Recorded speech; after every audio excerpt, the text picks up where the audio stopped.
Hi everyone, welcome to Max Laser's YouTube channel. In our previous video, we discussed what's in the box of the Bentsai B2 Lite handheld inkjet printer. Today I'm going to show to you how to insert the cartridge correctly into the unit. Let's go.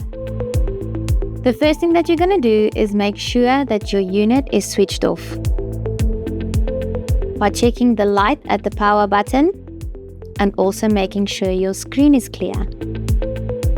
Next, you're going to open your flap of the cartridge, which is the top gray button, and then this is the opening for your cartridge.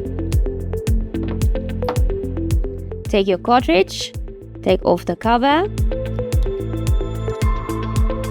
This is your ink nozzle. Place your cartridge carefully inside so that you can see your nozzle is sticking out over there, and then gently press so that it makes a click. After that, you can close your flap and it's ready to print.